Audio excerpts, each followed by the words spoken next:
All right, welcome to Imperial Advisor, episode 25. Definitely the first take. I didn't forget to start recording first time around. This week we're going to talk about the Poland Kotei. We're going to talk the Elemental Cycle announcement, which came out, which was announced sort of in the last couple of weeks. We've had a few weeks living with Disciples of the Void, so we can have a little chat about how that's sort of feeling now it's out in the wild. There's also been a few other sort of bits and pieces of news. A bunch of US Koteis have been announced. There's been the first sort of story anthology was put out, which is kind of cool. And yeah, maybe some other small bits that I've forgotten as well. There was a rules update as well. But let's kick off with Poland and the Kotei that happened over the weekend. To sort of summarize, it was a 99-player tournament. Another Scorpion win, with Scorpion coming in second. Was kind of interesting that it was two players. The first and second were two people we've seen placing well in the past. So we had Jakob, who was the winner, who won the Paris Kotei, and Peter, who I think was second at Cork, came second here again. In the top 8 overall, we had 3 Scorpion, 2 Crane, 2 Crab, and a Dragon player. And any sort of initial thoughts on those results? Any surprises there, or pretty much as you were? Pretty much. I think it's 2 strong players playing the best deck in the environment. Scorpion is still marvelous, still an incredibly potent toolbox with great play options, great different ways you can take a game. However, if we look at the cut, we had Scorpion undefeated, Scorpion 6-1, Phoenix 6-1, Crane 6-1, Lion 6-1, Dragon 6-1, Lion 6-1, Crab 6-1. So we actually had a pretty good spread of clans. So we're not looking at kind of, this wall of Scorpion dominance where, pretty much the entire cut is Scorpion and then everyone else has come running along in the clan challengers. We're looking at a better selection. That said, Scorpion still won. Scorpion still came second. Scorpion looked, pretty difficult to unseat. But that is a combination of best player with best deck. I think we said that Unicorn were on. Best Unicorn was 4-3. God bless him and save him. That's more or less my take on that. Yeah. Justin, for you, anything interesting in those results? No, not really. As Owen said, pretty much as you were. Yeah, it's. I think. I think people have adjusted to the Scorpion deck. It's much more of a known quantity now, so people have had much more opportunity to play against it, test against it, and get a feel for how you should play against it.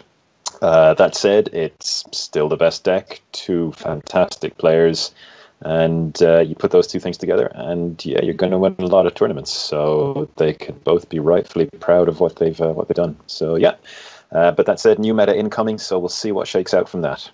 Okay. And on the topic of meta, there was a kind of interesting post that got a lot of discussion on, I think, the Facebook group started by Kingsley, the Dragon Hadamoto, who was sort of suggesting that maybe we shouldn't read quite so much into some of the tournament results as a way of assessing the meta, that within a big batch of tournament results, you've got a real mix of skill levels and play levels.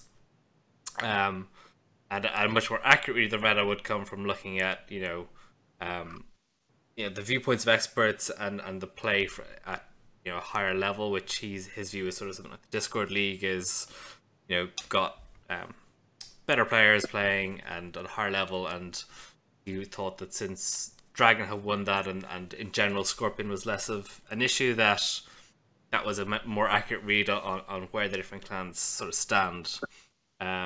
What's your view on that? Is that kind of a pretty accurate statement, or would you take issue with any of it? Or No, I take issue with it. I mean, they're very different formats, despite being the same mechanical format. The Discord League is done in the comfort of your own home. It is done often at a time of your own choosing, and you'll play a game, and that's it. You'll have a time to reflect before the game. You'll have time to get yourself ready before the game. You'll have time to play the game. And I mean, is there a time limit? I don't know. Like, or is there just the guys meet up and they play? So is there a time limit? I assume there's probably a time limit. Maybe there isn't. You're not sitting in a crowded hall. It's not filled with noise. You're not struggling to get something to eat. You're not playing another game immediately afterwards, and then another game, and then another game, and then another game once you played 7 games in a row. So yeah, like your quality of play is, someone who's well rested in a comfortable setting with no time pressure performs better than somebody who isn't. Tell me something I wasn't aware of. They're different. They would have different standards of play because one's easier than the other. You're playing for the comfort of your own home, and you're playing also with mechanical aids. Like Jigoku isn't going to let you take illegal actions.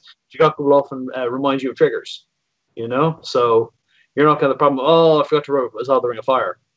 It's going to be like resolve Ring of Fire. So yeah, you're playing with mechanical aids. You're playing well rested. You're playing in a comfortable setting. Yeah, your standard of play is probably going to be better. But the majority of tournaments are played in Kotei's big events, long pressure cooker events where fatigue's a factor, where energy levels are a factor. That's where most of the game happens. Like, you could say, like, the true L5R is played at my kitchen table at, 10 o'clock on Sunday. That doesn't tell me anything. The true L5R that's being played, the experience of most tournament players is going to a Kotei and dealing with those pressures and probably playing poorer than they would at home or in another circumstance. Some players rise to the occasion, some people don't.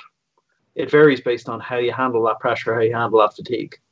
So yeah, like they're not equivalent. So to say one is truer than the other, it's a bit of a, it's a bit self-aggrandizing to go, oh, this is the true format, just because it's easier.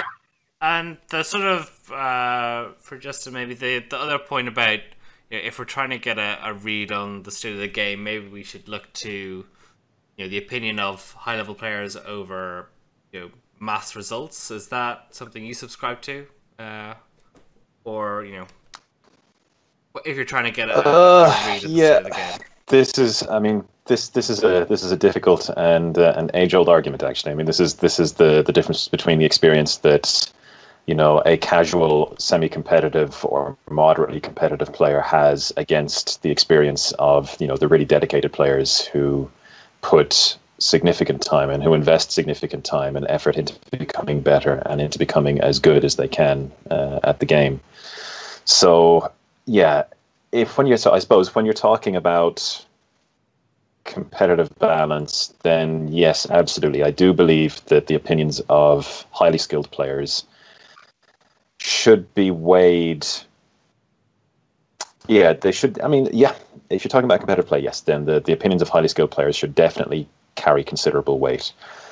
But against that, a game designer is not just designing a game for highly competitive players. And it's been shown across many games, from Magic to old 5R, that games that are designed purely to entertain high-level players, or the kind of mindsets that high-level players tend to have, can also be absolute poison for people who do not share that mindset and who do not share that level of dedication.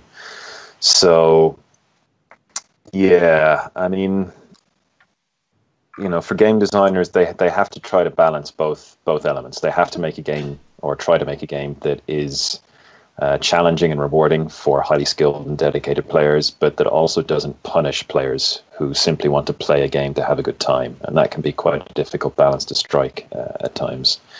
I mean, on the subject of metagames are emergent as well. So on that basis alone, saying that you have the one true meta, there are problems with the statement. When you take a look at high-level tournaments, you would expect that the best players are going to emerge at the top anyway. So saying that you have necessarily a higher level of skill playing in a Discord tournament, it's very hard to substantiate that claim. And Owen's already talked about the differences between playing from home and playing in a tournament setting. So yeah, I'm not sure. I mean, I at a certain level, I absolutely get where Kingsley is coming from, but I do think that there is significantly more nuance to the argument than he's allowing. And yeah, I would also be suspicious of any group that declares that they are the one true meta. It's the sample sizes involved in the number of games that are played with very, very high level players are actually quite small in this game. So demonstrating that you have the absolute best players playing in a specific, in a specific league, that's quite difficult to do. And as I said before, metagames are emergent, and you have the element of an echo chamber where the players who are playing in a Discord league will start to metagame and design decks based on other players in that league. So whereas, like a Discord league can actually develop its own metagame based on the players, the characters, the personalities, the clans that are involved. And that metagame does not necessarily guarantee success against a broader tournament field. While I think Kingsley definitely has a point in saying that you are going to find probably the most dedicated players playing in the Discord league, as I said, there are problems in the arguments that he's making. So while to a certain extent I would support what he's saying and agree with him, as I said, there's more to it. There's more to the argument than is necessarily being admitted at the moment. So yeah, I would tend to agree with reservations. I'd also like to point out that you got to be very careful about trusting high-level tournament players, because there are often people who will scheme for any advantage, and they'll often make an argument about why these 5 cards should be banned and this one should be left okay, because they know that shifts the metagame ever so slightly in their favor. People with a deep understanding of what the meta is actually like should be very careful about taking their advice, and you should be very careful about letting them design cards, because one of the repeated issues they have in Game of Thrones, in all of their LCGs, is one of the prizes is the player gets to design a card, and the majority of the champion cards end up having to get banned or restricted in some form, because they always end up overpowered, because they don't look super obviously overpowered to most people, but when you actually play them, they're often a monstrous effect in play. So you've got to be very careful about listening to high-ranked players, because they'll often try to put the meta in a particular direction that suits their own fetishes and preferences or playstyles, and often is horrific for the player base as a whole. There's been past editions of L5R that high-level tournament players have loved and everyone else has hated. And there's been ones which are obvious. Lotus would be the obvious example, and then you go immediately into lower-ranked ones where the high-level players hate it and leave. You've got to be very careful about doing that, about shifting, trying to cater too much to one playstyle. The hardcore people are probably going to play anyway and will find fun in it anyway. They might have preferred to be another way, but that's fine. You've got to worry about alienating the vast majority of your players by putting together, a lot of high-level tournament players like decks that can win quickly, decisively, and with a minimum amount of interaction with your opponents. And they're great decks to be able to have and build, but they're horrible decks for less intense players to run into and just get chainsawed out of it. So you got to be very careful about allowing them privileged input, because they're not necessarily, they're great at telling you what's going to be good in the meta. They're not very good at telling you what's good for the health of the game, because what's good for the health of the game in their point of view is winning. If I'm winning, the game is in good shape. Which is not a great metric. Yeah, well, vested interests are always a problem. But it comes back again. It comes back to the designers. The designers have to design a game that appeals and works for both groups of players. In so much as you can, easily split the player base into those two groups, and even that in itself, is a bit of a fallacy. But yeah, it's. No, as I said, competitive players have incredibly valuable input to provide, and they should absolutely be listened to. But their word should not necessarily be taken as gospel or final. There are other concerns involved in game design that necessarily preclude following the advice or following the mindset of competitive players to its logical conclusion. So yeah, as I said. All right. So, Yeah, I guess one of the sort of interesting things that happened in Warsaw was there was also the tournament proving grounds tournament on the second day for people not qualified into the cut, which was essentially our first look at Disciples of the Void in a sort of proper tournament, and kind of interesting results in essentially sort of a lack of Phoenix. The top Phoenix seemed to be 10th place with a lion coming out on top, 2 scorpions, then another lion, then some crane, dragon, crab after that. Before we saw our first Phoenix. So, Justin, I guess for you, do you think would you read much into that, or what are your early impressions of Phoenix in the new world?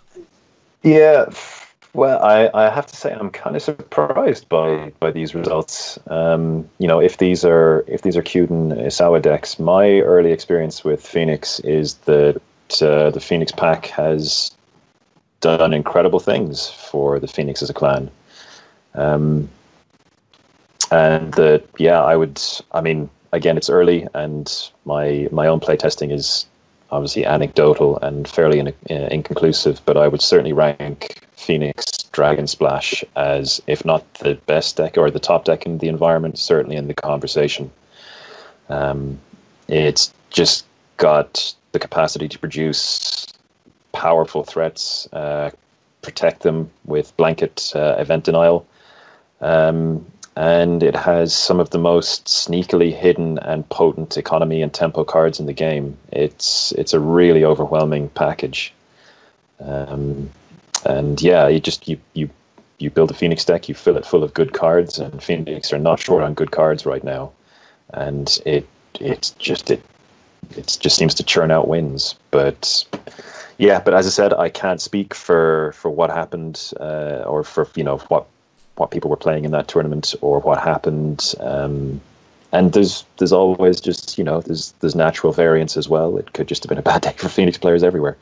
But certainly, my experience so far is that Phoenix are very, very strong after this pack. Yeah, and so Owen, have you been playing against much Phoenix? No, not yet. I was over at PAX East, and then I'm managing to miss a bunch of the tournaments that are run just because they've got other stuff on, unfortunately. Hoping to get some games in the next week or two, but yeah, not yet. I think one of the factors might be that Phoenix have a huge change from their with this pack, so they've got to integrate and get comfortable with it. Whereas like something like Lion or Scorpion have like almost no change to make, so they just keep playing what they're playing. Okay, so I guess maybe next topic we can look at is the announcement of there's going to be another set of 6 packs in 6 weeks, the Elemental cycle. So there's obviously been a lot of discussion on here and elsewhere about how they would sort of move on from in terms of the release plan. Would they go back into something more standard? Would they sort of rattle out more clan packs, or would they do something like this, which is go back to another wave of 6 packs in 6 weeks? And that's what they've done. So maybe let's start with sort of just that release plan sort of bit, and then we can talk about some of maybe the themes that we expect to see. So a good approach for you, Justin? Actually, I have to say the majority of feedback I've seen about this has been really quite negative. So yeah, I've got kind of mixed feelings on this. I thought the initial 6 and 6 was a really good idea to charge up the environment and just to increase the card pool, to provide more decks with more options, and I think it generally was a positive decision. The consequences of doing it again, at least, I mean, we've got an awful lot of warning in advance, so people who are more used to spreading out their purchases can actually just basically put the money aside each month and get the 6 packs when they come out. So from that point of view, it's very, very good.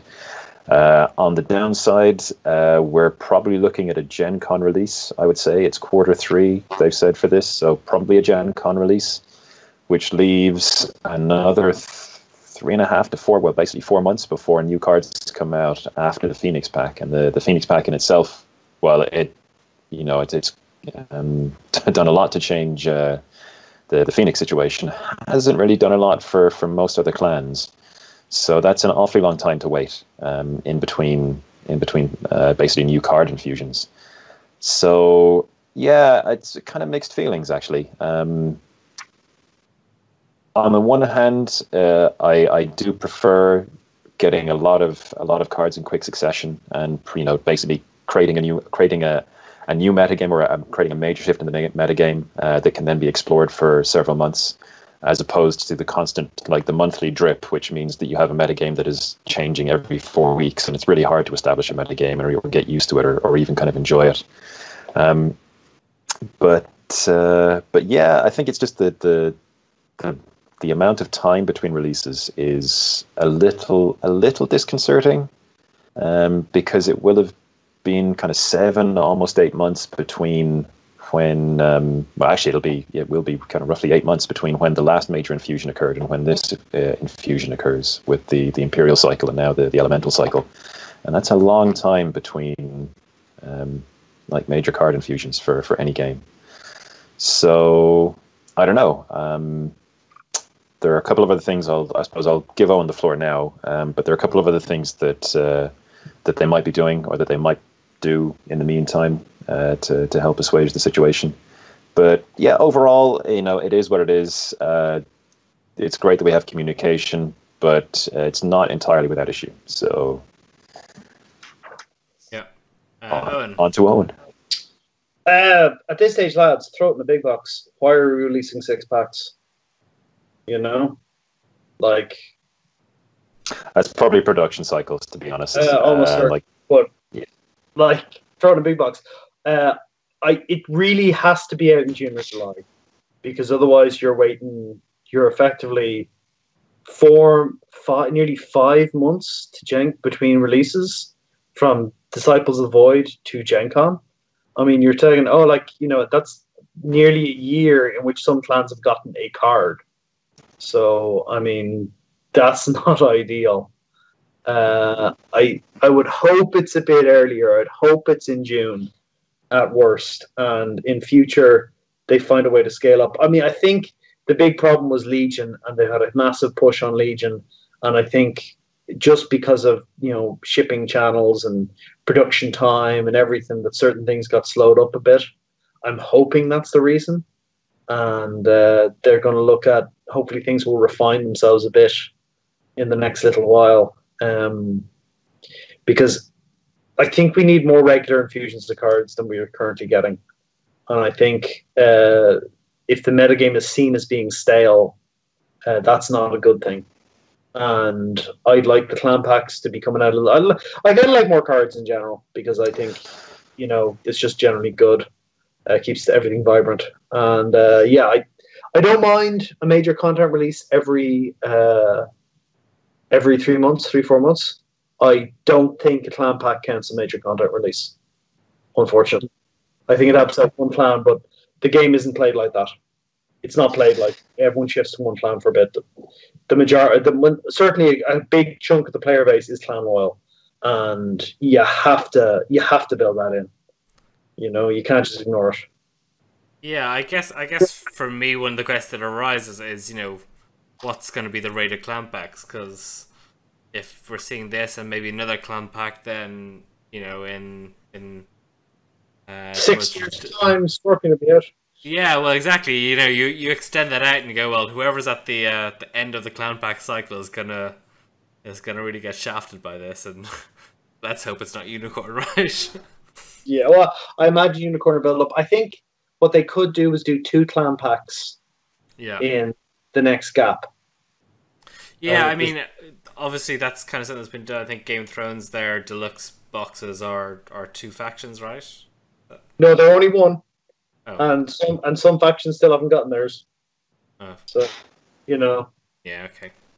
I don't think it's good. I don't think it's good, basically. But yeah, I think to your point about, when you've got a game with such clan loyalty, having kind of swings in power that, where one card just gets a big infusion of cards, I'm not sure that's the way to expand the game. Yeah. Well, in fairness, Phoenix were the second worst clan. Probably. I would say that's probably the second worst clan.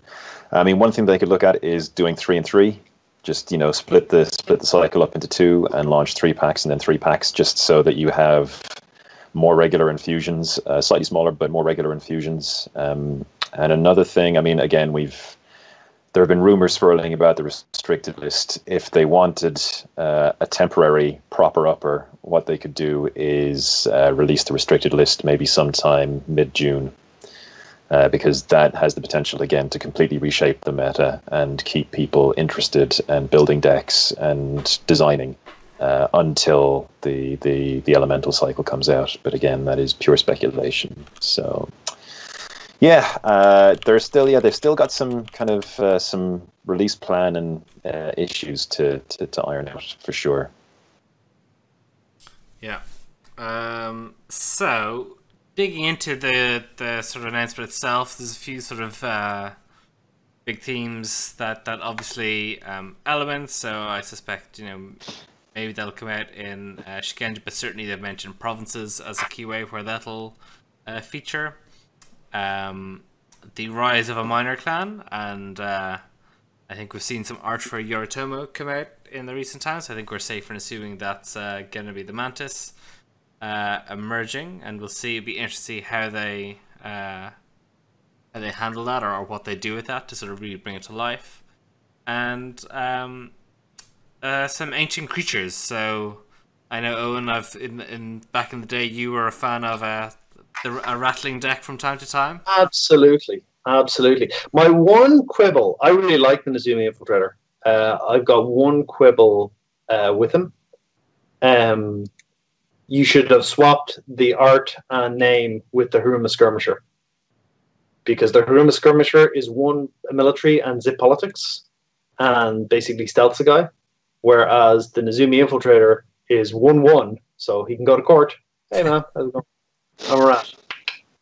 And but is otherwise really, really good. As creature, scout, and after this character enters play during conflict, until the end of the conflict, raise or lower the attack province by 1. So he's an attack buff, he's a defense buff, he can be played out of the conflict into home, so you can be like, okay, well, I'm going to stop you taking this province by 1, or I'm going to play him down and take this province now, and I'm going to put this guy into play at home, so, I can defend with him or I can attack him later. So he's really flexible, really, really good. Big fan. And actually, Kafini, we also saw a Phoenix creature, the Feral Nino. Justin, any quick thoughts? Slightly better politician than the Nezumi. Yeah, well, I mean, would you argue with that guy or girl? But yeah, free is broken. So during water conflict, get a free 3/2 conflict character. Okay, so it shuffles back in. That's a bonus, almost, basically. And at other times, 3/2 for 3 is still more than acceptable in a conflict character. That's absolutely fine. So yeah, the Feral Ningyo is top quality, really top notch card, really top notch card. Look forward to playing it. And a fan of seeing some of the ancient races brought into the game, into the lore. Definitely. I think when Five Rings launched initially, I think they absolutely wanted to hammer on the samurai drama and the samurai nature of the game. But now that the game's been out a while, I think they can kind of delve into the background lore a bit more and start to bring out the cooler, more esoteric, slightly weirder aspects of the universe. And yeah, non-humans are a really good way to go about that. Thrilled to see the Nezumi back. They were a clan for a few years in L5R and had some really intensely loyal players before they had to go away. And same with the Mantis. Like, seeing any cards that are going to make old players happy is always great. So yeah, just really glad to see them back. And then just sort of dipping into some of the other themes, the Mantis we've mentioned, and maybe an emphasis on some provinces. Stuff you're keen to see, Eoin? Yeah, it's all good stuff. My one thing I want with the Mantis is if later down the pike Mantis become a full faction, I want them reprinted with a color border. These guys and made so that you can't play two copies. So the Mantis Tenkinja should be reprinted with a Mantis colored border and then some sort of text that doesn't allow you to play two copies of it or six copies total. Because I hated in the Warhammer one when the Lizardmen became a faction, but still had the crappy online border. So that's my arbitrary line in the sand. I want them reprinted with borders if they become a clan. That's all. But yeah, the elemental stuff is interesting, and yeah, like the Earth province is interesting. Not sure how good, but interesting. Certainly worth trying. And the Crane Shigenja looks really solid. Really, really solid. Yeah, the Earth province was a 3 strength that gets +2 when you've got an Earth roll interrupt. When this province is broken, the attacking player reveals his or her hand, choose a card in their hand, discard any number of copies of that card from their hand. Seems like just all good things, really.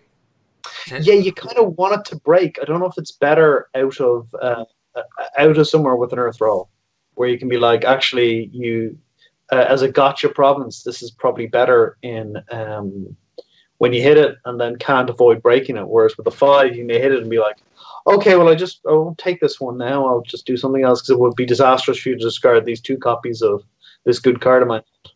So I would say, I think it might be stronger in a non-Earth one despite the text.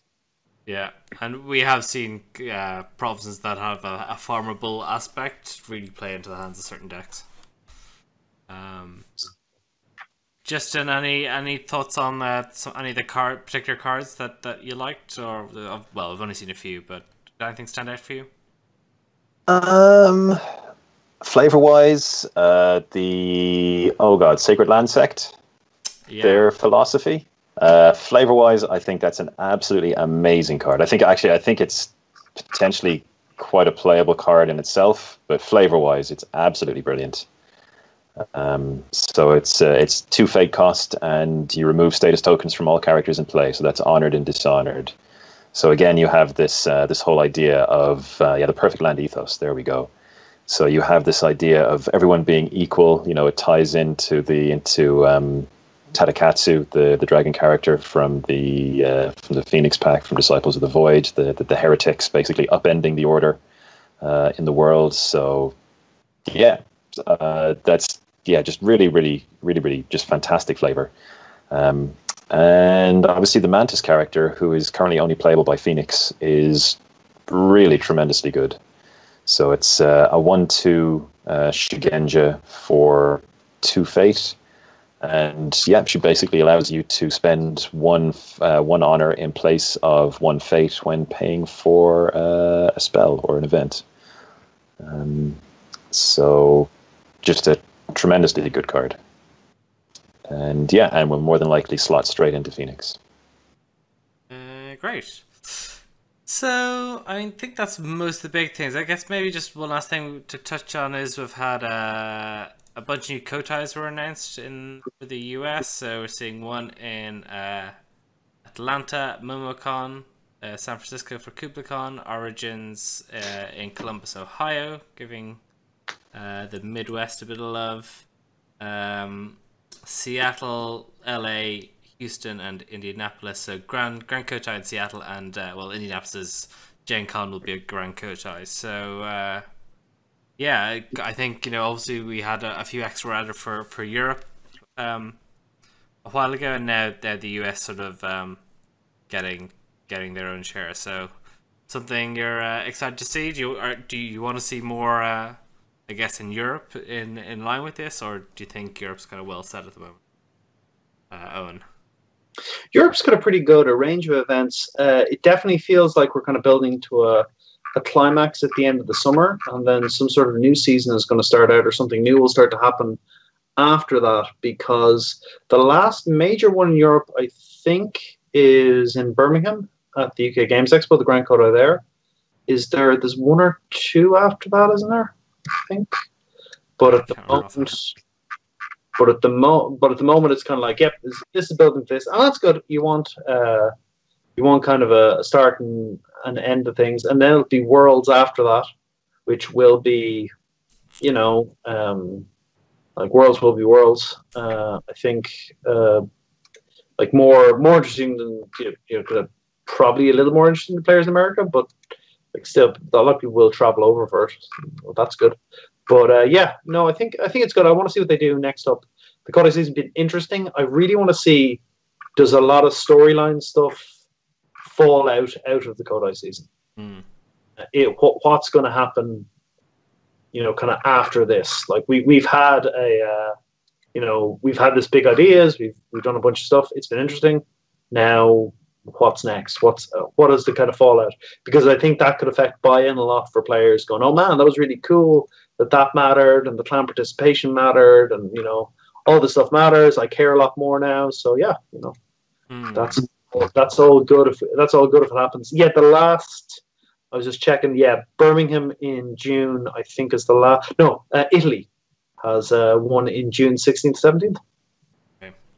So yeah, and early stage. But do you think you'll be going to Gen Con again this year for either or both of you? Probably not this year, but I'll see. No, I have a rush of blood. I didn't have a total rush of blood to the head. But, that's not inconceivable, though. No, it has happened before. It has happened before, but I think maybe next year. Can do year on, year off for a bit. Yeah, it is. It's a pretty big undertaking from Ireland. Justin, any thoughts on the Koteis? Or yeah, just honestly great to see them. If FFG are scheduling this many Koteis, they obviously feel from their sales number that these Koteis are going to be well supported. And yeah, the more Koteis that there are, and the more Koteis they schedule, the more it augurs well for the game. It keeps players interested. It gives players something to aim for and to compete for. It brings the community together. So all for it. The more the merrier, to be honest. And pretty densely packed over the few summer months, I guess. So we'll probably pretty quickly start to get a read on the impact of the Phoenix pack, and I guess we'll see how these line up with what they decide to do with the next set of 6 packs, if they fall legal for some of these. And also actually just seeing some of them are over the same weekend. So it looks like Atlanta and San Francisco will be the same weekend. So we'll start to get, I think, some interesting results, and I guess some new deck types hopefully feeding into that. Okay, so I think that was kind of pretty much all we wanted to cover. A nice short giving, I guess. It's obviously easier when there's 3 of us, and easier still when we get like a practice run at the first half of the show, before I turn the sound on. Owen has got the beaver. I actually bought the book for the sum of 26 sterling on Amazon.co.uk. So this is the lengths I go to entertain you all. What I was looking up was, in addition to US beavers having 40 chromosomes and European beavers having 48, which means they probably can't successfully crossbreed. The beaver tooth, if you remove it, is actually the full length of their jaw, which is mad, and would give new definition to an agonizing toothache. So yeah, that's your beaver fact. Excellent. All right, thank you, Justin, and thanks all the guys for in chat, for Hato and Pete and everyone else, Chris. Just seeing Chris. Yeah, it was awesome, and they sort of saved our bacon a little bit by putting out the sound. Alright, so we'll be back in a couple weeks' time, hopefully with a few more guys, and yeah. Oh, actually, just before we go, someone who wrote in. Oh crap! I'm just gonna have to zoom over to Imperial Advisor. Basically, someone wrote in asking us to discuss the impact of the time limit, both strategically and tactically, on how you approach games in a tournament setting, and that's something we should cover next time. So I'm just saying it now so that we definitely get it done next time. Yeah, because there was just a bunch of other stuff to cover. I think there's some really interesting discussion around the difference between tournament play versus casual play. Oh, Baz has arrived. Thanks, Baz. Yeah. Yeah, Immediately I did doubling the average IQ of. Did you just insult chat? No, I was just going to say immediately doubling the IQ of the Imperial Advisor broadcast, but yeah, I was insulting us. Yeah, fair enough. That's acceptable. Yeah, No, so I think. Well, better than insulting our audience, right? It is true. Yeah, okay, so maybe we'll talk tournament play and some of the impacts of that and how it's different from maybe sort of strategies around that. Yeah, it's just we ended up with a whole bunch of news this week, so I think we were going to talk about it, but it got pushed back. But just to say, it's not going to be, and we'll talk about it next time. Yeah. Hada's just saying there was an issue about local rulings and time rulings from FFG, which is what we're talking about. So I'm not exactly sure what that was. But is this Phoenix Stronghold rulings? Oh, maybe. Yeah, like we should totally get John's writing on that. He could tell you exactly, what's going wrong. Okay, well that's something for 2 weeks' time. Absolutely. And we'll be back then. So thanks all. Bye. Absolutely. Take it easy, everybody. Bye. Bye.